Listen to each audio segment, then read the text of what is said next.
हरी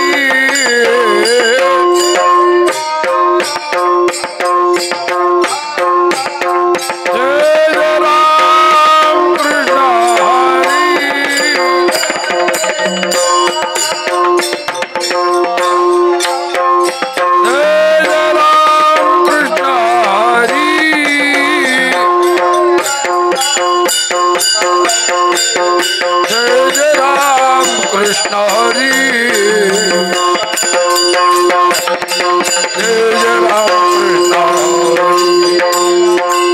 जय जय राम कृष्ण हरी जय राम कृष्ण हरी जय जय राम कृष्ण हरी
बुवा मोगावकर पुढं म्हणतील, त्यांना साथ करतील संगीत विशारद सोपान काका बोबडे.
हिता जो असे जागता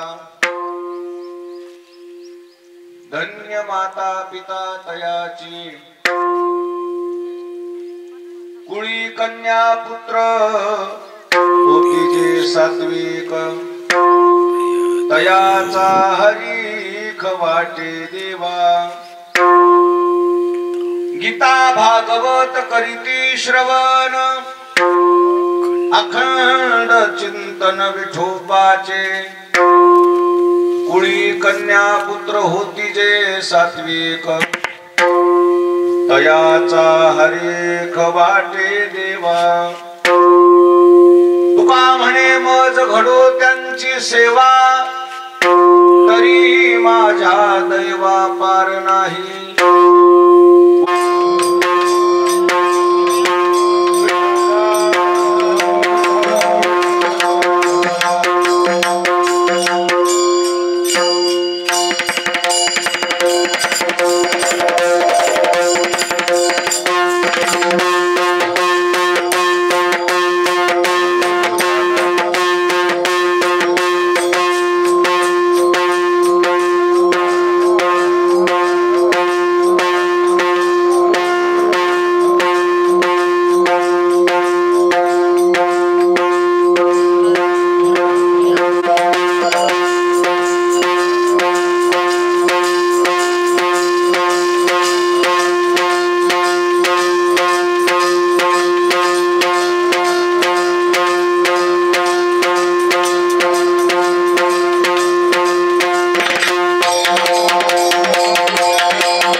संतांची त्यांच्या कृपादाने कथेचा विस्तारू बाबाजी सद्गुरु दास तुका ग्रामदेवत मारुती यांच्या समोर पोखरणी देवी या स्थळी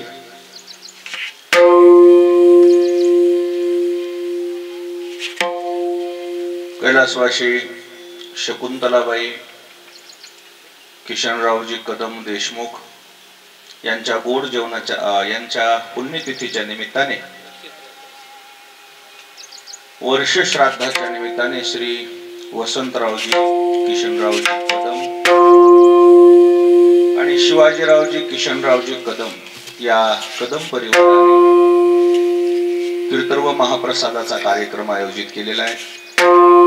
या प्रसंगी उपस्थित सर्व आदरणीय महाराज मंडळी, भजनी मंडळी, गुणीजन मंडळी, श्रोती मंडळी, माता भगिनी, नवयुवक, छोटे छोटे बालक, आलेले सर्व ग्रामस्थ मंडळी, भक्त इष्ट स्वकीय सुहृदी पाहुणे मंडळी, आपणा सर्व ज्ञानवंतांच्या समोर सर्वांच्या पाठांतरातला अभंग जगद्गुरु तुकोबारायांचा सेवेकरता घेतलेला आहे. सद्गुरु मोतीराम महाराजांच्या मोठ्या महाराजांच्या आशीर्वादाने सर्वजण मिळून सेवा करू. विठाला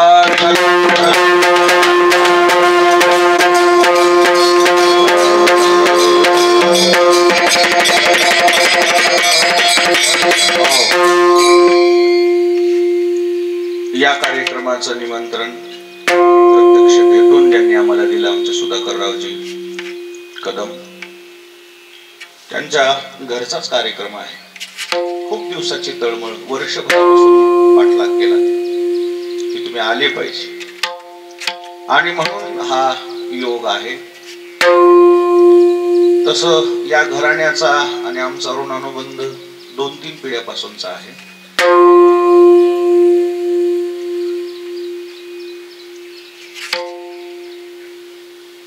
किशन महाराज हे महाराजाचे लाडके कीर्तनकार होते. फार काही समाजामध्ये जास्त कीर्तन केले नाही, पण किशन महाराजांनी प्रवचन करायचं आणि महाराजांना ऐकायचं. कोणी ऐकायचं? किशन महाराजांनी प्रवचन करायचं आणि महाराजांनी ऐकायचं. आणि प्रवचन किती वेळ? तसं प्रवचनाची मर्यादा किती वेळाची? 1 तासाची. किशन महाराजांचं प्रवचन 3 तास 4 तास. वेळ रात्री 11. वेळ किती? रात्री 11 तर मग दुपारी रात्री 2:30-3 पर्यंत दिंडी उठ असतो. मी किशन महाराजांचं प्रवचन ऐकलेलं आहे 2 तास 2.5 तास. बसलेली माणसं म्हणते तू कसं काय ऐकलं? मला केस तोडा आलता. मग रात्री तो केस तोडा लागला ठणकायला आणि मग कळमला आम्ही मुक्कामी होतो. विशेष म्हणजे सगळी दिंडी दिवसभर पायी चालल्यावर 50 किलोमीटर 40 किलोमीटर दिंडी चालली की सगळे वारकरी थकून जायचे, शिनून जायचे आणि झोपायचे. मग झोपल्यावर 2 माणसं जागे, एक किशन महाराज आणि दुसरे शामराव म्हणून शंकरवाडीचे जागरण करायला. कुत्रे मांजरं येतील, वारकऱ्याची पडशी फोडतील, वारकऱ्याचे बूट चप्पल चोरून नेतील, मग उद्या वारकऱ्याची गैरसोय होईल म्हणून ते. मी त्या क्वाटवर महाराज माझा केस तोड असे हे करायलेत. मग हे दोघं का भांडायलेत मला कळायलं. मी 5वीला होतो. किशन महाराज म्हणले महाराज इथं कळमला माझं प्रवचन असायला, जने म्हणाले मला करायचे. दिवसभर माझ्या मागं लागले. कस करायचे? बोलतो म्हणले मी त्याला. तुमचं असते का कळमला? म्हणले मग तुमचंच होय. म्हणजे जने सकाळपासून मागं लागले मला करायचे. मग या दोघाचे प्रवचन महाराज म्हणले अर्धा दोघही करा चला. आणि मग या दोघांचं प्रवचन सुरू झालं. मला काही झोप येत नव्हती. मग ते प्रवचन किशन महाराजाचं सुरू झालं. चांगला अभ्यास होता ज्ञानेश्वरी गाथ्याचा. गाथ्यावर प्रवचन करायचे गाथ्यावर. मग त्या प्रवचनामध्ये मी म्हणले किशन महाराज कोण आहे? म्हणले पोखरणी देवीचे. भांडणं केले 1 तास आणि महाराज म्हणले आणि दोघे माझेच आहेत रे, बसा गपचिप. त्याने 1-2 तास करू दे आणि तुम्ही आपल्याला रात्र काढायची. ऐकायला कोण? ऐकाय फक्त महाराज. प्रवचन करायचं किशन महाराजानं आणि ऐकायचं कोण? फक्त मोठ्या महाराजानं. आणि मोठ्या महाराजांना पुन्हा पाठीव थाप टाकायचे. म्हणले किशन महाराज काय आजचं प्रवचन लय छान झालं. म्हणून म्हणले मी जन्याला माझ्यासारखं तुला येत नाही. इतके दोघाचे भांडण, पण इतकं दोघाचं महाराजावर प्रेम, दोघाचं एवढं प्रेम, दोघं सुद्धा महाराजासाठी जीव ओळून टाकायची तयारी. विठाला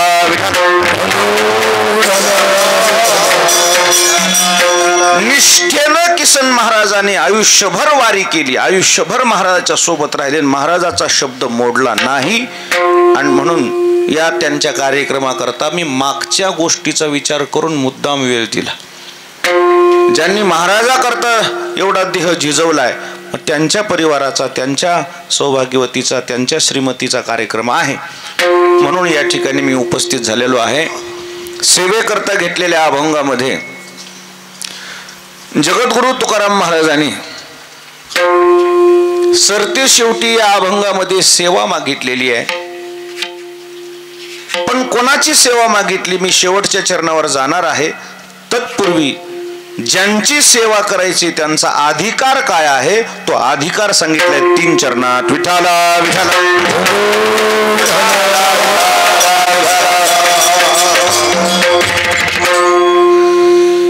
पहिल्या चरणामध्ये महाराजांनी ज्यांच्या सेवेची जगद्गुरु तुकाराम महाराजांना अपेक्षा आहे त्यांचा अधिकार सांगितला. महाराज सेवेची अपेक्षा करतात याचा अर्थ ते सामान्य नसावेत. मग ते कसे होते, त्यांचा अधिकार काय?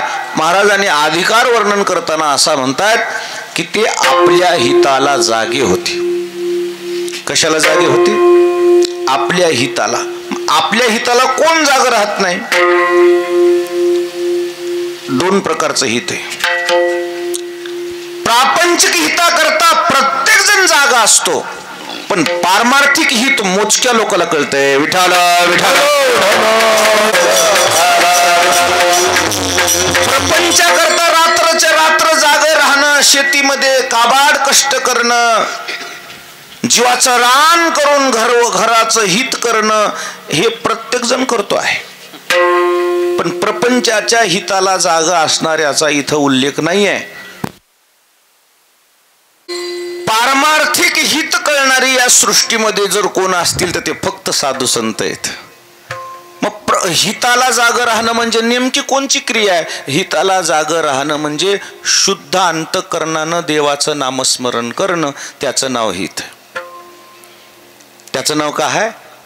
हित ते करावे, हित ते करावे, हित ते करावे देवाचे चिंतन,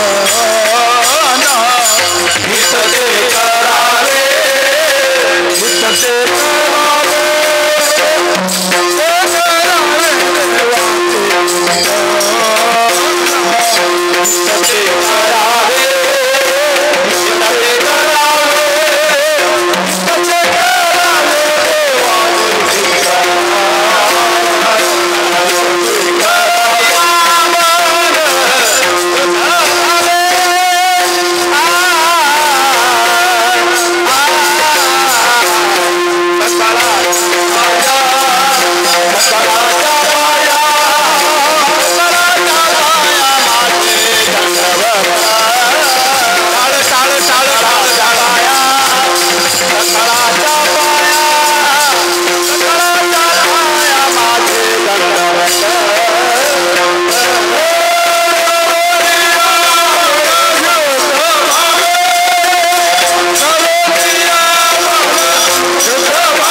हित ते करावे,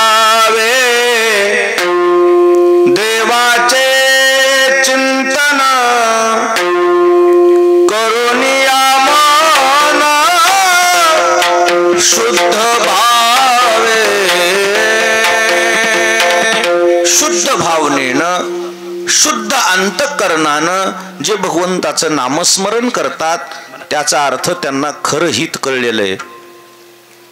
हित शब्दाचा अर्थ काय? कल्याण. प्रपंचातून आपलं कल्याण साधलं जाणार नाही. आपला उद्धार, आपलं हित, आपलं कल्याण हे परमार्थातूनच साधलं जाईल हे ज्यांना समजले ते रात्रंदिवस देवाचं चिंतन करतात. आणि ज्यांना असं हित कळलंय असे बोटावर बोजणारे इतकेत. विठाल विठाल.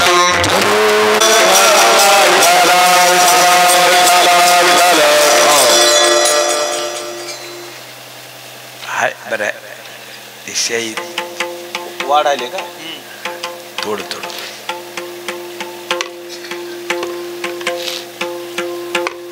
उन्हामुळे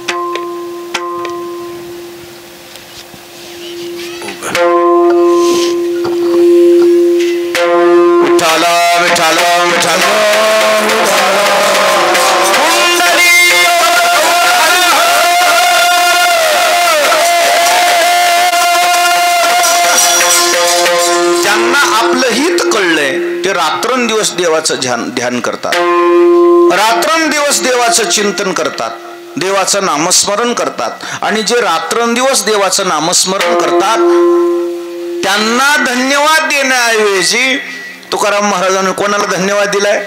धन्य माता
असे जागता धन्य माता पिता तयाचिया. बसलेले माणसं म्हणतील महाराज कष्ट करायचे आपण आणि श्रेय मायबापाला कसं काय, त्याचं क्रेडिट मायबापाला कसं आहे, आपण कुठून आलो त्याचा विचार करावा लागते. त्याच्या पाठीमागं दुसरी एक अशी धारणा आहे, जे साधू संत जन्माला आले का त्या साधू संतांचा जन्म ज्यांच्या पोटी झाला का त्यांच्या सुद्धा तपश्चर्याचा विचार करते शास्त्र. गावोगाव मारुतीरायाचे मंदिर आहेत, मारुतीराय महान वैष्णव आहेत, मारुतीराय महान संत आहेत, पण मारुतीराय संत होण्या पाठीमागची संकल्पना अंजनीची आहे. आज तुम्ही ज्यावेळी मारुतीरायाकडे पाहता मारुतीरायाचा परमार्थ बघता, त्या परमार्थाकडे पाहता पाहता ग्रंथानं कोणाला किंमत दिली? केवळ मारुतीरायाची शाबासकी नाहीये, मग शाबासकी कोणाला दिली? अंजनी मातेला. अंजनी मातेला शाबासकी का दिली? त्याचं कारण या अंजनी मातेनं आपल्या पोटी संतती चांगली जन्माला यावी म्हणून ऋषमुख नावाच्या पर्वतावर तपश्चर्या केलेली आहे. कोण्या पर्वतावर? ऋषमुख पर्वतावर तपश्चर्या केली. तपश्चर्या करण्या पाठीमागचा तिचा हेतू काय होता?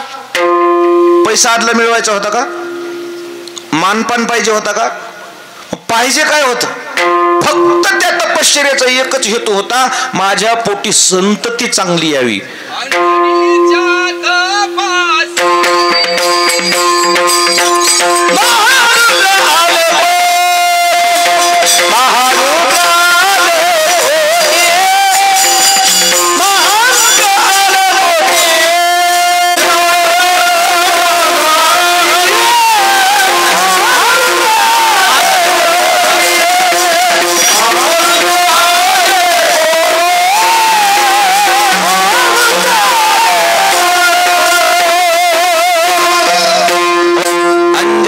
मला घ्यायचं होतं पण त्याच्या अगोदरचं घ्यायचं होतं, हे लपाट आहे म्हणलं नाही. हे ना त्याचं कारण तुम्ही जेवढ्या सगळे बसले उभे राहिलेत मंडळीत ना, आज पुढे म्हणायचंच नाही, स्वरात महाग म्हणायचं. ह्याच्या चाली ऐकायच्या म्हणजे वर्षभर पुरत्यात तुम्हाला.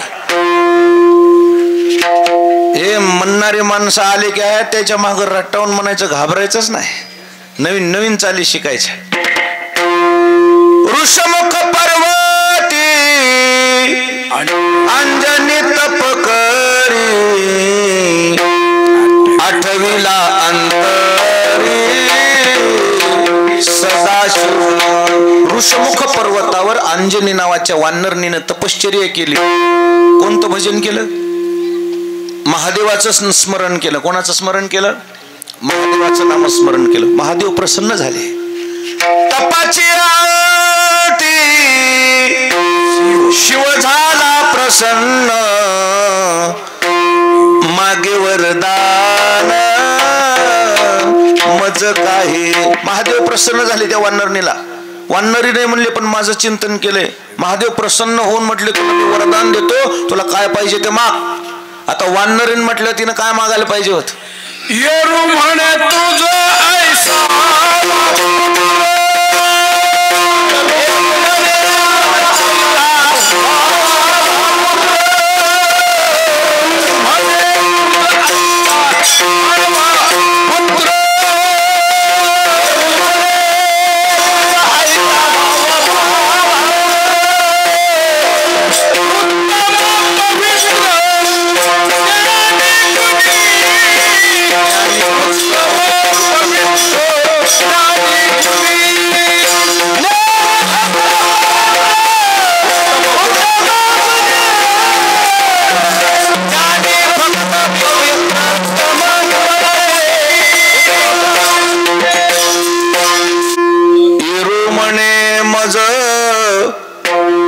ऐसा व्हावा पुत्र ज्ञानी भक्त पवित्र उत्तम गुणी विठ्ठल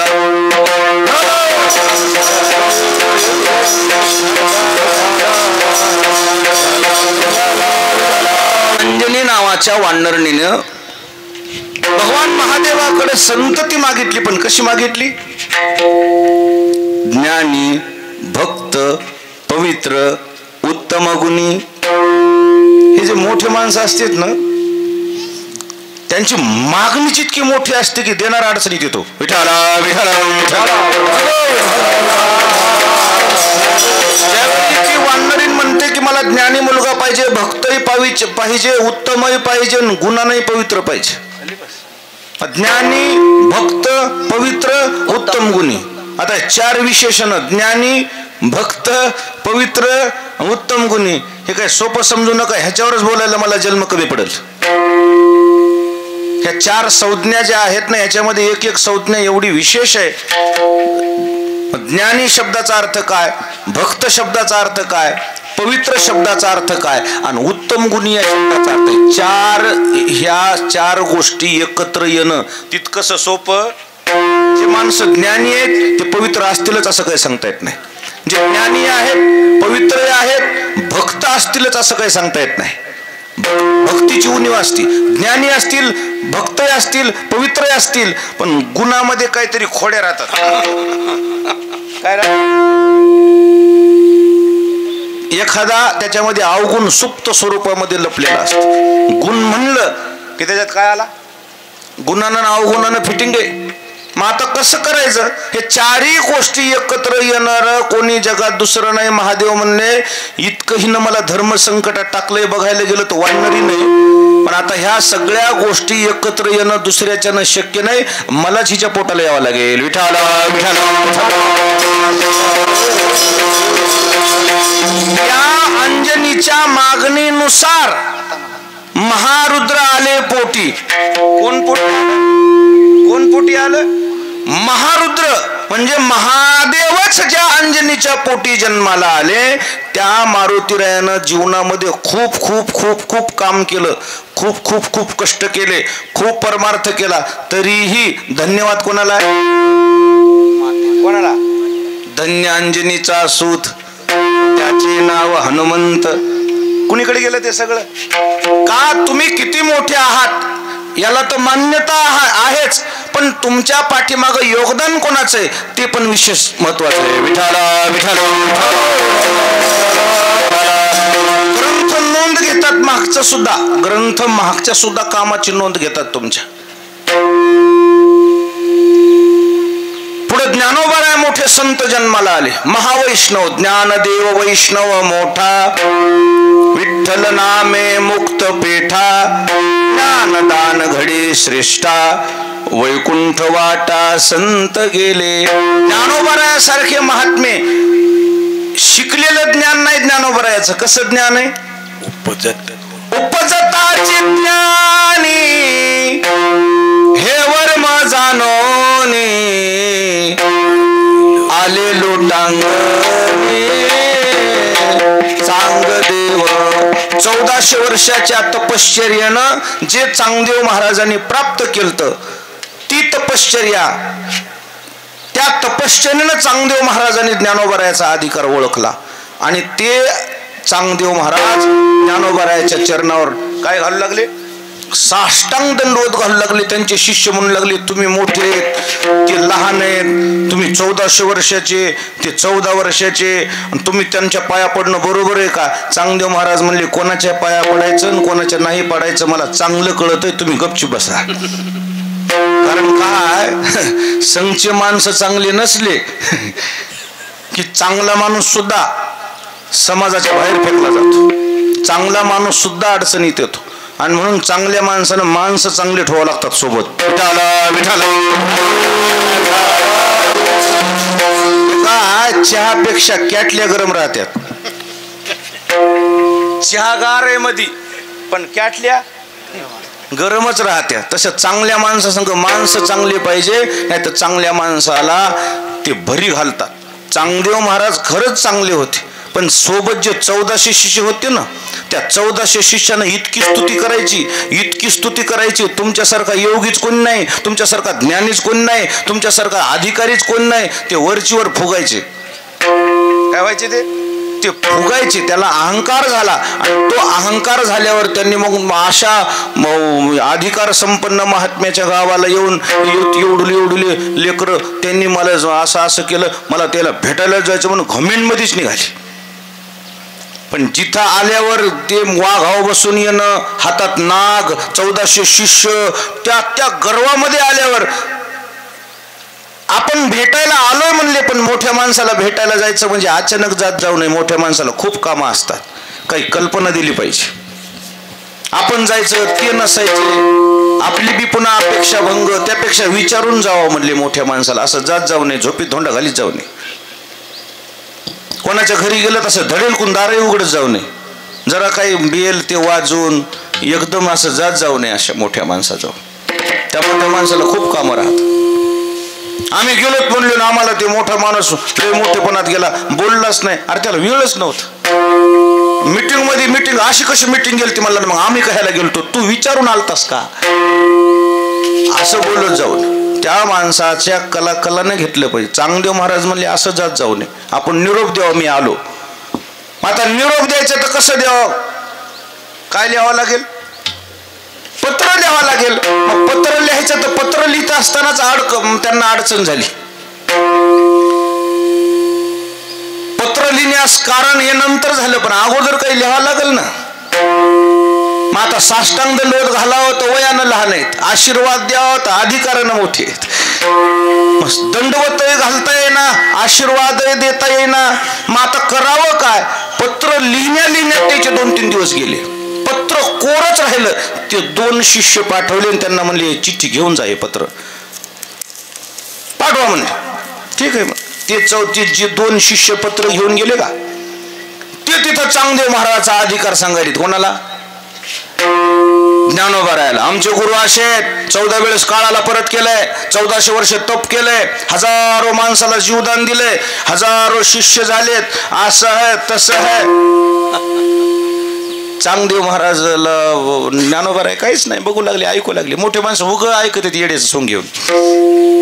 ज्ञानोबाराय नुसतं ऐकू लागले, काय काय म्हणायचे तर म्हणा म्हणजे. आणि अवघा ती आले तुम्हाला भेटायला, वाघाव बसून आलेत, हातात नाग आहे. ह्या पा ही चिठ्ठी घ्या. ती चिठ्ठी पाहिली आणि ती चिठ्ठी पाहिल्यावर ज्ञानोबारायला वाटलं इकडून लिहिली काय, इकडून कोरी, इकडून कोरी. मुक्ताबाईनं घेतली हिसकाटून चिठ्ठी, म्हणली दादा पाहू द्या बरं काय लिहिले. मुक्ताबाईनं पाहिलं इकडून तिकडून, म्हणली दादा चांग्या तर कोराच आहे अजून. ज्ञानोबाराय म्हणले बाई कोरा आहे तर बरं आहे, आपल्याला त्याच्या लिहिता येईल. आधीच लिहिलेलं असल्यावर आपण काय लिहावं. त्या चिठ्ठीवर 65 ओव्या लिहिल्या ज्ञानोबारायानं. आणि त्या 65 ओव्या घेऊन हे शिष्य इकडे आले. चांगदेव महाराजाला म्हणले आम्ही निरोप देऊन आलो. त्यानं हे पत्राला उत्तर दिले. ते उत्तर म्हणजे 65 ओव्या. त्या लिहिल्या कोणी लिहिल्या, जागे आहेत का झोपला, ज्ञानोबरायाने कोणी लिहिल्या, पण त्या 65 ओव्याला ज्ञानदेव 65 नाव देण्याऐवजी ज्ञानेश्वर महाराजांना कोणाचं नाव दिलं? चांगदेव 65. ते चांगदेव 65 त्या 65 ओव्या चांगदेव महाराजांनी वाचल्या, त्याच्यावर चिंतन केलं. चिंतन केल्यावर जे वाघ होता त्याला म्हणले तू आपल्या जंगलात जाय. हातात जे साप होता त्याला म्हणले बाबू तू आपल्या वारुळात जाय, तुमची मला गरज नाही. ज्याला मी पत्र पाठवलं ते सामान्य नाही, ते शिष्याला म्हणले तुम्हाला यायचं असेल तर माझ्या सोबत या, नाही तर तुम्ही आपल्या गावाकडे जा, लग्न करा, माझ्या नादी लागू नका. मी इतके दिवस फालतू माझे गेले तुमच्या नादात, आणि माझे दिवस फुकट गेलेत. माझे दिवस आता चांगले यायची वेळ आहे. तुम्ही माझ्यासोबत यायचं असेल तर माझं जसं वागणं आहे तसं वागता येत असेल तर या, नाही तर येऊ नका. महाराज हे शिष्य म्हणले तसं जमत नाही, आपल्याला बी स्टेटसनच राहावं लागतंय. ते तुमचं ठुवा गपची बुगा, आता या आमच्या आकारानं बघून आमच्या करता तुम्ही चला. म्हणले कसं चालायचं? वागाव म्हणले गपची बसा. आणि शिष्याला महाराजाला शिष्याच्या पुढे काही चलत नाही, गपचूप.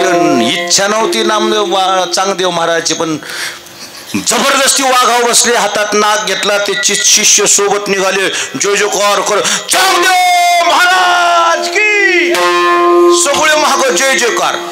नकार म्हणले पोरो, ज्यांनी पत्र पाठवले ते बुवा सामान्य नाही रे माझा आहे का? नाही तुम्ही गपची बसा म्हणले. आपल्याला का नाही ते पोरायची बघायचीच.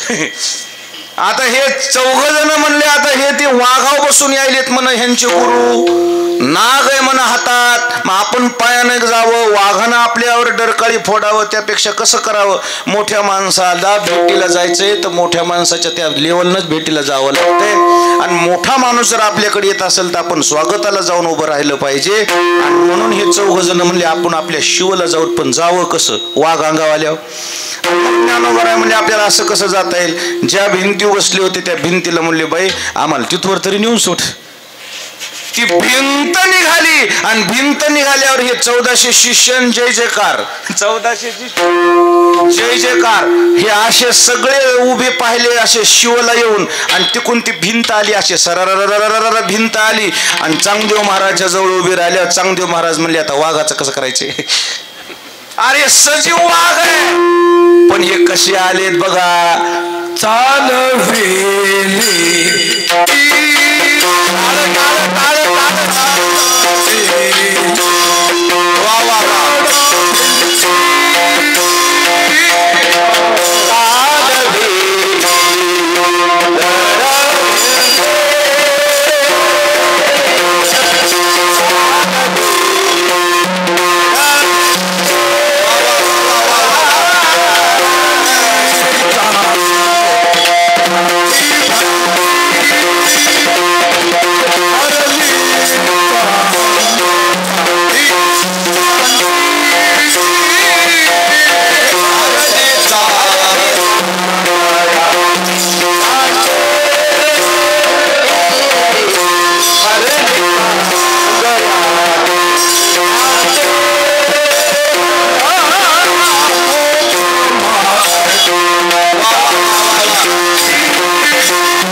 हलविली जड भिंती, हरली चांगयाची भ्रांती, मोक्ष मार्गीचा सांगाती ज्ञानोबा माझा.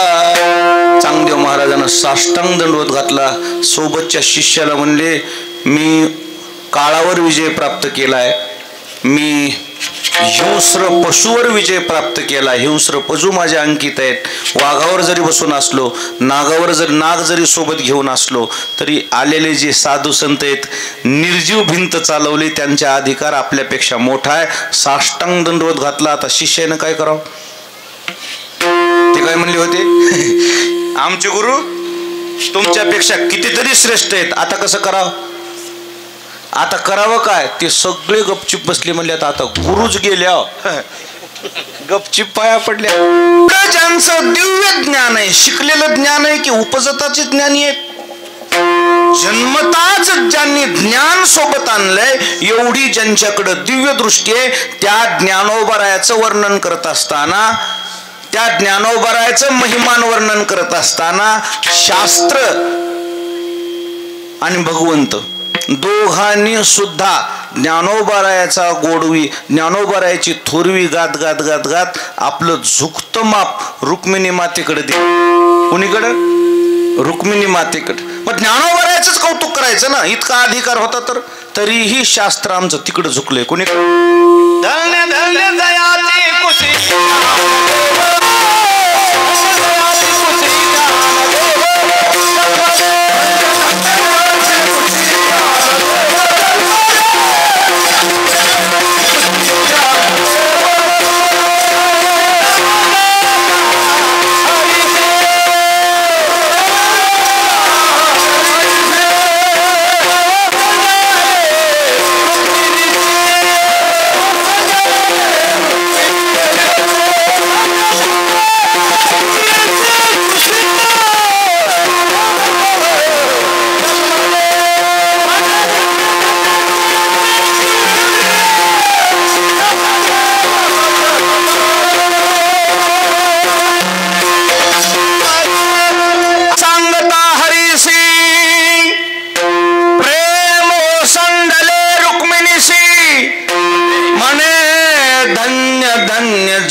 कुशी ज्ञानदेव जन्मले. ज्ञानोबरायाचं नाव नंतर, अगोदर कोणाकडे वळले? अगोदर रुक्मिणी मातेचं वर्णन का केलं? केवळ ज्ञानोबरायाला श्रेय देण्याऐवजी आमचं शास्त्र इकडं मोर्चा वळवतंय. कुणीकडं? आईकडं. का? त्याचं कारण आईचं कार्य तपासलं. काय कार्य तपासलं? काय योगदान आहे? काय योगदान आहे? तुम्हाला योगदान सांगतो, भजन करा. विठाला विठाला. विवाह झाला रुक्मिणी मातेचा, आणि विवाह झाल्यानंतर विठ्ठलपंताचा सारखा धामा. का? रुक्मिणी मी संन्यास घेऊ का ग? आता नेटकच लग्न झाले आणि मी संन्यास घेऊ का म्हणल्यावर कोणत्या पत्नीला पटणार आहे हे वाक्य? कोण्या स्त्रीला पटणार आहे मला सांगा?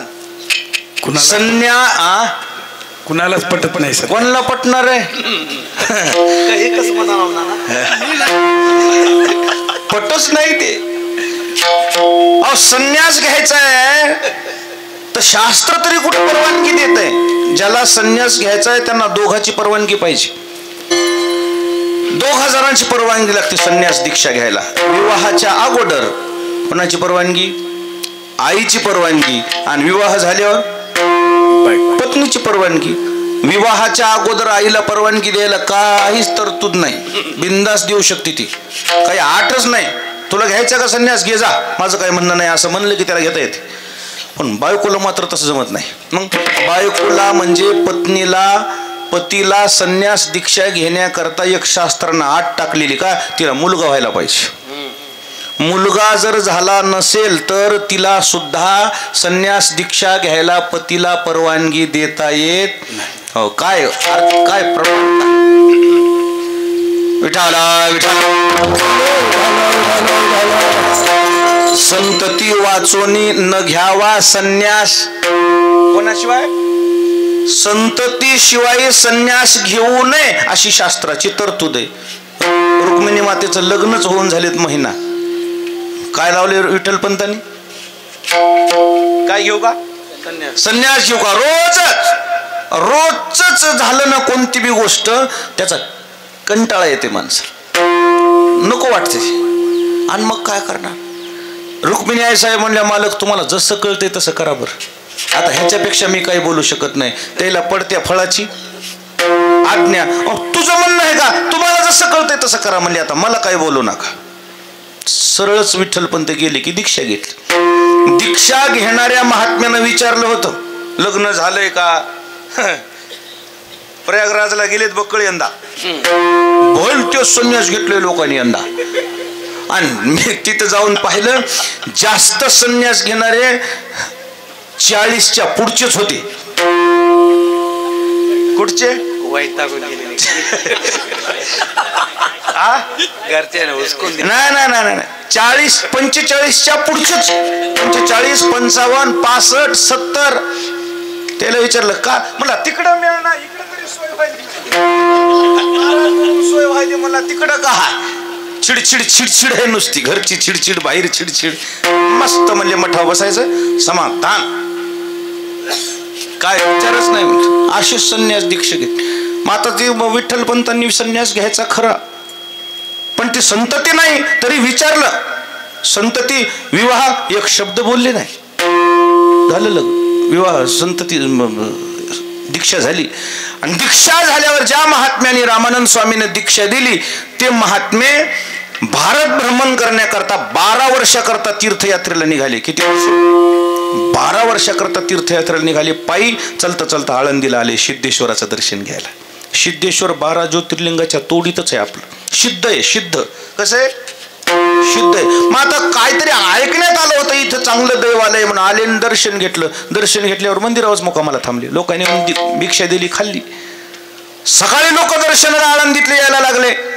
मोठे महात्मे आहेत, साधू संत आहेत, दर्शनाला आले. तर रुक्मिणी आई साहेब दर्शनाला आल्या. रोज पिंपळाला प्रदक्षिणा घालायच्या. किती घालायच्या? 1.25 लाख प्रदक्षिणा झाल्या होत्या. किती झाल्या?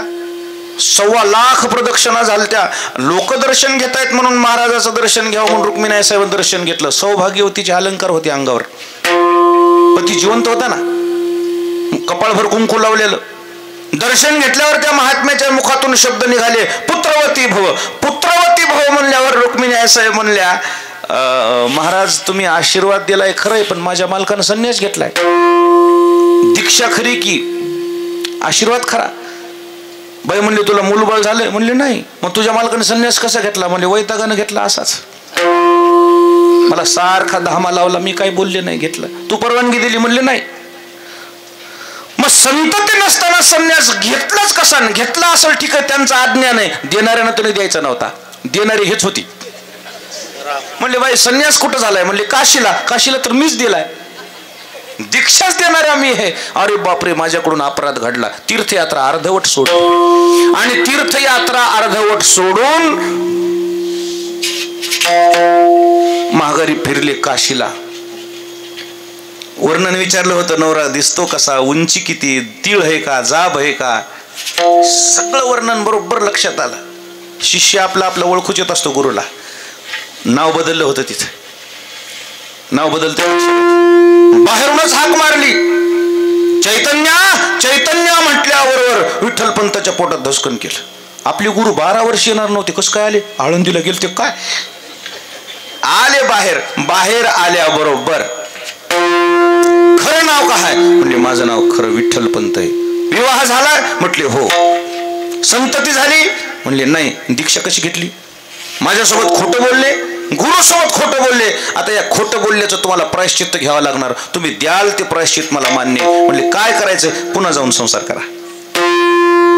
पुन्हा जाऊन संसार करा म्हणून त्या गुरुच्या आज्ञेनं विठ्ठलपंतांनी येऊन काय केला?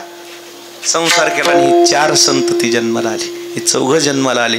आणि 4 जन्माला आल्यावर या दोन्ही दाम्पत्याला जेवढा त्रास झाला तो त्रास त्या दोघांनी ते दोघं सोडून जगात दुसरी कोणी स्त्री सहन करू शकत सांगण्यासारखं नाही. त्या शेवटी त्रासाला कंटाळून दोघा दाम्पत्यानं आळंदीकराच्या सांगण्यावरून आत्महत्या केली.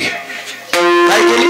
आपल्या मुलाबाळाच्या सुखाकरता आपली मुलं बाळ समाजाच्या कामी यावं, धर्माच्या कामी यावं. आणि म्हणून ज्या दोन्ही दाम्पत्यानं आत्महत्या देहांत प्रायश्चित्त घेतलं, मुलाकरता साधू संत पोटाला जन्माला आलेत ते समाजाच्या कामी यावे याच्या करता ज्या आईनं आत्महत्या करताना सुद्धा माग सरली नाही, त्या आईचा विचार करून आज ज्ञानोबारायाला धन्यवाद देण्याऐवजी धन्यवाद दिला.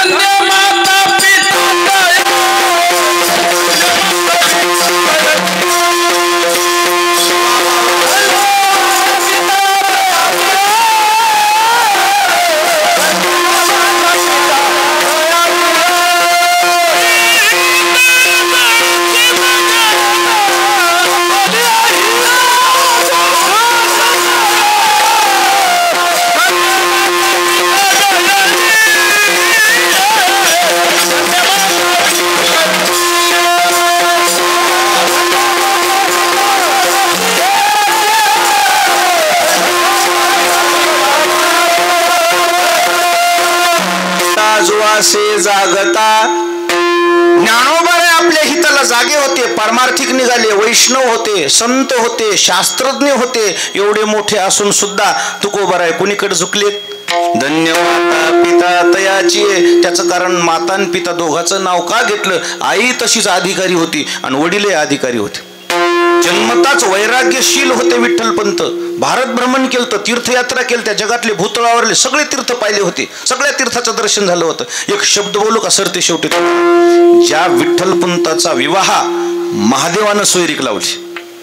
कोणी ज्या विठ्ठलपंताचं लग्नच सिद्धेश्वराच्या इच्छेनं झालंय, मग ज्यांचा संसारही देवाच्या इच्छेनं आणि ज्यांचा परमार्थही देवाच्या इच्छेनं, मग तशा मायबापाला धन्यवाद द्यावं की नाही?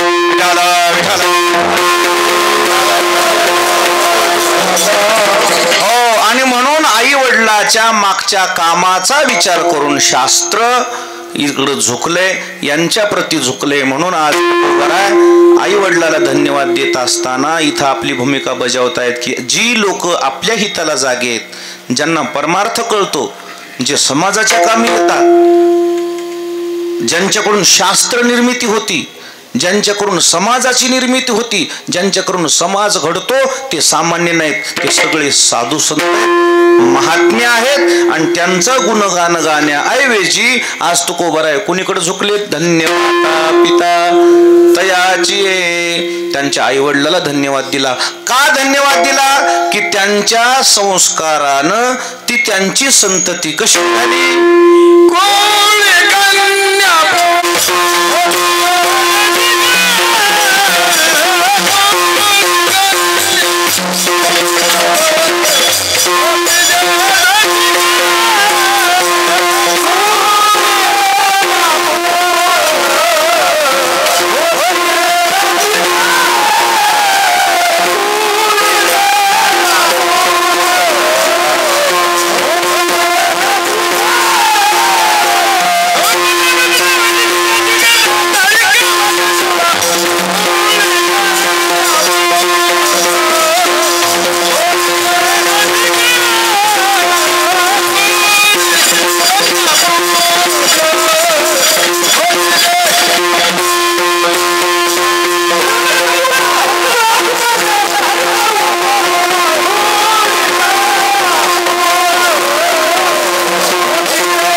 तयाचा हरीख वाटे देवा. ज्या आई वडिलाचे संस्कार चांगले आहेत, लेकर सात्विक निघाले, सात्विक लेकराचा तुकोबाराय म्हणले देवाला आनंद होतो. तयाचा हरीख, ज्या मुलांचा देवाला आनंद वाटतो, ते काही सामान्य आहेत की काय मुलं? साधू संतांचं वर्णन आहे. कोणाचं वर्णन आहे? साधू संतांचं वर्णन आहे. देवाला आनंद वाटण्यासारखे सामान्य माणसं वागतात होय? गावाला आनंद वाटणं आपल्या वागण्यानं. गाव वैतागले आपल्याला, विठाला विठाला. देवाला आनंद वाटणारे जो काही सामान्य समजू नका तुम्ही. साधू संतांचंच वर्ण आहे सगळ्या चरणामध्ये. सगळेचे सगळे चरण कोणाला लागू पडतात? हे सगळे साधू संतांचं वर्णन आहे. संत प्रकरणातलाच अभंग आहे. महाराजांचं म्हणणं आहे की ती संतती सात्विक निघते, हे संस्काराची शिदोरी आहे. छत्रपती शिवाजी महाराजाच्या मातोश्री जिजामातेनं छत्रपती शिवाजी महाराजाला संस्कार दिले, बालवयामध्ये संस्कार दिले की ते छत्रपती शिवाजी महाराजाला दिलेले संस्कार जिजामातेचे छत्रपती शिवाजी महाराजांच्या कामी आले आणि छत्रपती शिवाजी महाराजांना दिलेले संस्कार छत्रपती संभाजीराजाच्या कामी आले. ही संस्काराची पिढी असते सगळी. हे सगळं कशावर आहे? तुम्ही दिलेल्या संस्कारावर आहे. ही माती आहे, मातीला कुंभार काय करतो? तसं हे आई वडिलाचं कर्तव्य आहे मुलाला घडवणं, मुलाला संस्कार देणं. आणि मुलाला घडवलं, मुलाला संस्कार दिले की ती संतती चांगली निघते. संततीचा काय दोष? तुम्ही जसा आकार दिला तसे ते घडतात, जसं घडविलं तसं घडतात. त्याला वातावरण तसं द्यायला पाहिजे. आणि त्या साधू संतांना सुदैवानं हे सगळे आई वडील चांगले मिळाले. ज्ञानोबारायला रुक्मिणी मातेची शिदोरी कामी आली, मारुतीरायला अंजनी मातेची शिदोरी कामी आली पुण्याईची. आणि म्हणून ही संतती पुढे सात्विक निघाली. सात्विक म्हणजे काय? सात्विक शब्दाचा अर्थ आहे 3ऱ्या चरणामध्ये.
श्रवण अखंड चिंतन विठोबाचे. जी संतती सांगितली ना, ज्या संततीचा देवाला आनंद वाटतो ते रात्रंदिवस ग्रंथाचं श्रवण करतात.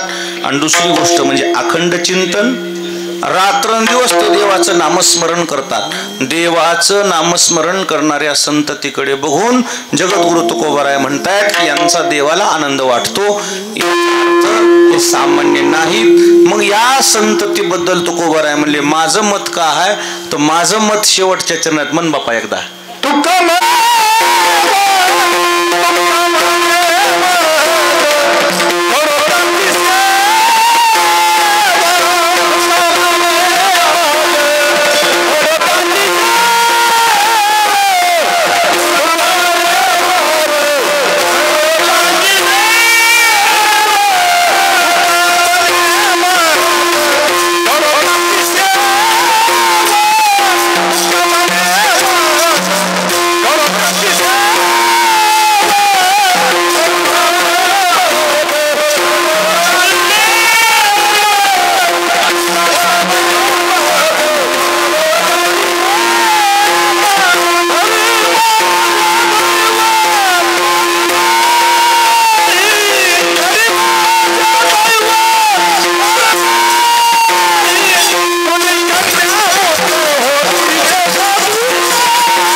घडू त्यांची सेवा माझ्या दैवा पार नाही.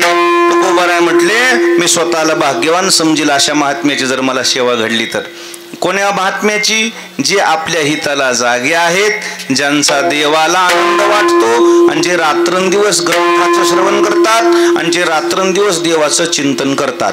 अशा या तिन्ही चरणामध्ये ज्या महात्म्याचा अधिकार सांगितला, त्या महात्म्याबद्दल म्हणजे माझ्या अंतकरणामध्ये आदर आहे. मला असं वाटतंय अशा महात्म्याची मला सेवा घडावी, मी स्वतःला दैववान समजेल. आणि म्हणून या ठिकाणी या महात्म्याच्या सेवेबद्दल जशी महाराजाची आग्रही भूमिका आहे, तसं आपणही आपल्या जीवनामध्ये असे जे साधू संत आहेत, तनो मनो जीवे चरणाशी लागावे, अगरवता करावे दास्य सकळ, आपण त्यांची तनानं मनानं जीवानं सेवा केली पाहिजे. काही माणसं भाग्यवान आहेत, त्यांना सेवेची संधी आहे. काही माणसं इतकी निर्दयी निर्दयी नाही शब्द, म्हणजे काय शब्द वापरावा त्याला, अभागी आहेत की त्याला साधू संत म्हणजे काय, परमार्थ म्हणजे काय, मग त्याला ग्रंथ म्हणजे काय, त्याला काही त्याला ठांग पत्ता नाही. ते तिकडच आहेत, मेल जन्मले तिकडं त्या रानात, आणि ते तिकडच आलेच नाहीत. पण ज्याला संत कळलेत, ज्याला संताचा सहवास मिळालाय, ज्याला ग्रंथ कळलेत, ज्यांना तीर्थक्षेत्र कळलेत, ज्याला साधू संताचा सहवास मिळालाय, मला वाटतं त्यानं जीवाचं रान करावं, आणि जीवाचं रान करून त्यांची सेवा करावी, आणि ह्या जीवनाचं सार्थक करून घ्यावं. नाही तर कहा गए तो कहा बी नाही, आणि क्याला येतो नाही तर गाईच्या काशेला गोचिडा असतात, पण दूध पिण्याऐवजी काय पितात? रक्त पितात. तसे काही लोक महाराज लोकांच्या संगतीत राहिले, साधू संतांच्या संगतीत राहिले, साधू संतांच्या गाड्या चलविल्या, परंतु ते साधू संत समजल नाही. त्याला ते जोर सोबत होय तोपर्यंत त्याची संताची स्तुती केली त्यानं, आणि ते एकदा बाजूला गेले की तेच ते म्हणू लागले, हे का महाराज आहेत का, आम्हाला माहित नाही का म्हणजे का हाय. तिथून त्याला अधिकारच समजला नाही, आणि मग ती गेल्यावर त्याला समजलं, बापरे मी आता लय म्हणले निंदा केली, काय महाराज खरंच होते हो, मला समजलं नाही. आता काय उपयोग आहे समजून, वेळ निघून गेला. आणि म्हणून ज्याची वेळ निघून गेली त्याला पश्चातापाशिवाय दुसरं काही त्याच्या पदरात नाही. आपल्याला पश्चाताप करायची वेळ येऊ नये. जोपर्यंत मनुष्य जन्म मिळालाय, जोपर्यंत सद्बुद्धी आहे, साधू संतांची सेवा करायची संधी मिळाली ना, जीवाचं रान करावं. तुका म्हणे करा सेवा, आणि आले जीवावरी साधूची सेवा केली की त्या सेवेमध्ये तुम्हाला परमात्मा सुद्धा तुमच्यावर संतुष्ट झाल्याशिवाय राहत नाही. ज्ञानेश्वर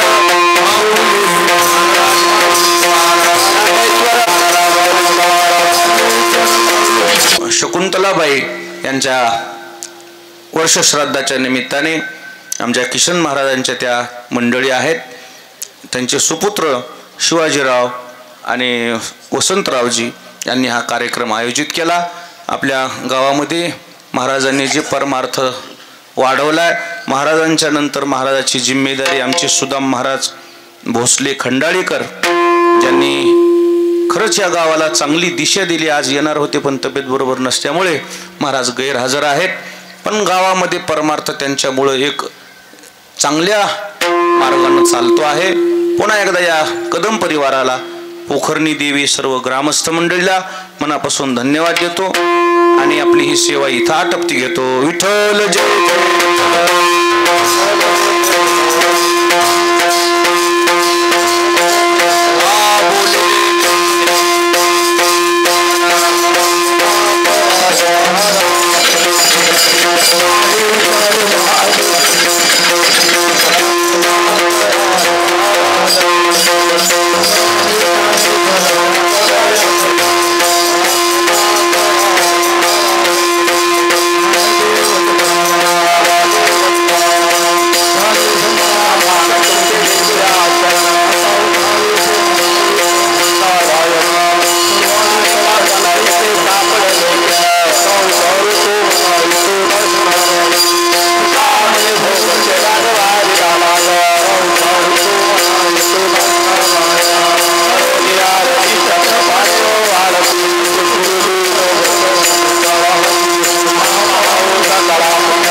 व्हावे त्या